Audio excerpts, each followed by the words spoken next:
اوقات اكبر صدمه ما بتكونش ان حد يكسب، اكبر صدمه ان الشخص اللي كسب ما كانش المفروض يكسب من الاساس. سنين طويله واوروبا هي اللي بتحط قواعد اللعبه، هي اللي بتعمل اسرع العربيات، وهي اللي بتكسب على الحلبات، وهي اللي باقي العالم بيحاول يوصل لمستواها. ولو شركه من بره اوروبا قالت انها جايه تنافس، الناس كانت بتعتبرها مجرد محاوله. لكن في يوم شركه قررت تدخل المنافسه وهي عارفه ان محدش مستني منها حاجه، لا عندها تاريخ يخوف ولا اسم يخلي المنافس يقلق، لكن كان عندها ثقه ان اللي عملته هيجبر العالم كله يبص ناحيتها. واللي حصل بعد كده ما كانش مجرد رقم على حلبة، وما كانش مجرد اختبار بيرفورمانس. اللي حصل ان شركات كبيرة عمرها ما كانت بترد على حد بدأت تبرر وتناقش، وبدأت واحدة من اغرب الحروب في تاريخ العربيات. حرب بدأت على حلبة لكن تأثيرها وصل لكل شركة كانت فاكرة انها فوق المنافسة. نيسان جي تي ار 35، والباقي اوروبا هي اللي هتحكيه.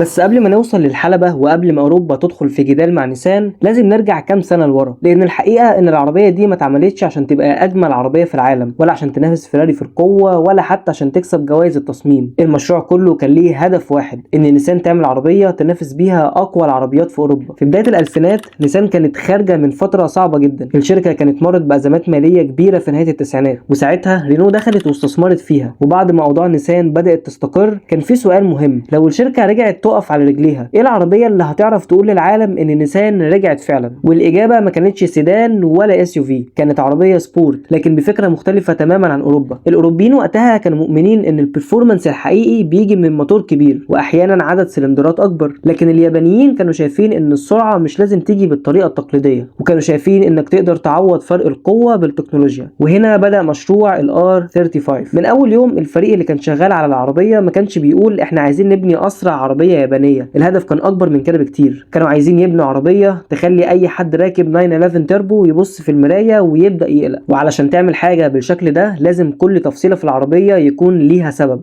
الانجين، نظام الدفع، الجيربوكس، وحتى طريقه نقل القوه للعجل. كل حاجه كانت معموله علشان تحقق هدف واحد: ان العربيه دي لما تنزل الحلبه ما تبقاش مجرد مشاركه، تبقى تهديد. وفي سنه 2007 التهديد ده بقى حقيقه، ولاول مره الستاره تتشال في معرض طوكيو للعربيات. العالم شاف الشكل النهائي للعربيه.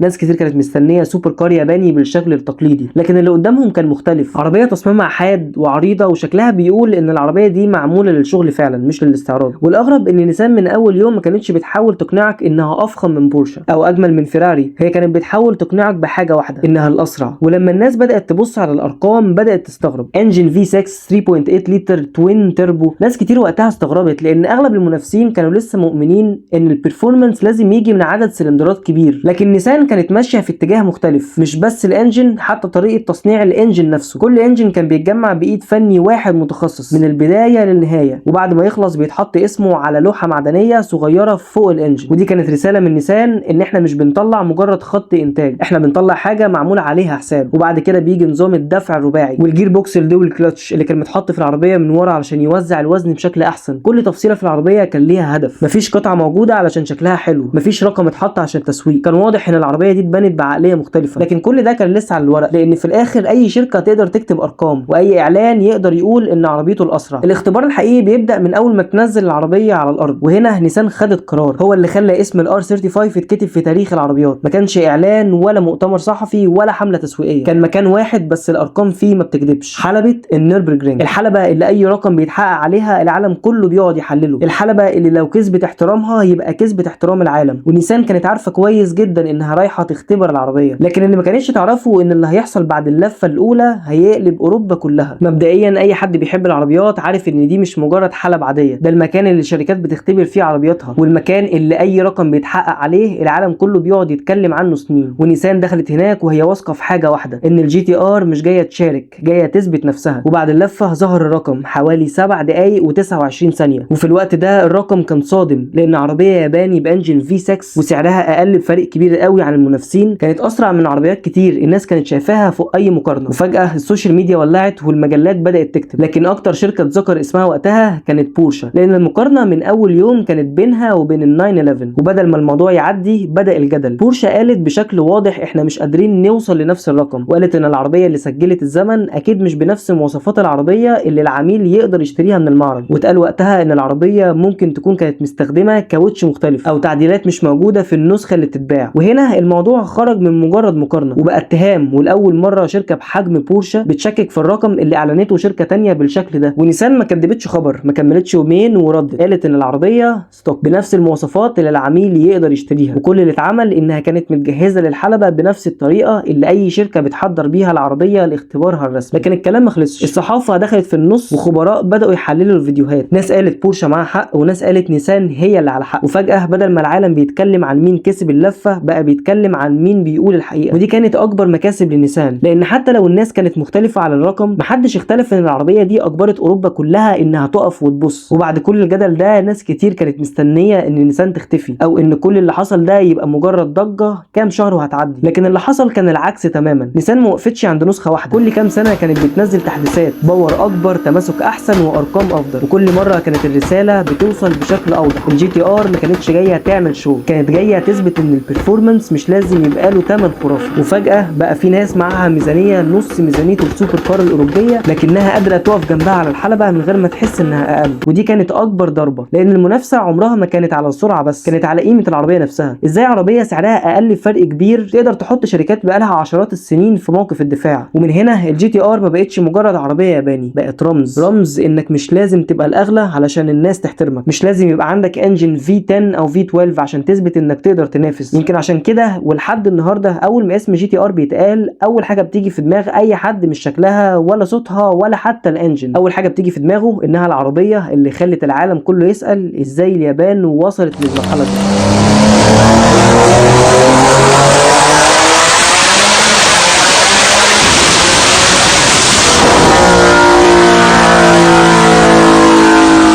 ويمكن بعد كل اللي شفناه ناس كتير هتقول ان القصة دي كانت مجرد منافسة بين نيسان وبورشا، وناس تانية هتشوف انها كانت مجرد ارقام على حلبة. لكن لو بصيت للصورة كلها هتكتشف ان اللي حصل كان اكبر من كده بكتير، لان العربيات مش بتتغير كل يوم، لكن الطريقة اللي الناس بتشوف بيها العربية دي اللي بتتغير مرة كل سنين طويلة. والجي تي ار كانت واحدة من العربيات اللي عملت التغيير ده، مش لانها كانت الاغلى ولا لانها كانت الاقوى، لكن لانها اثبتت ان التكنولوجيا والتخطيط والهندسة الصح ممكن يقفوا قدام وحوش اوروبا عمرها ما اتهانت، لكنها ولأول مرة فهمت ان المنافسة ما بقتش اوروبية.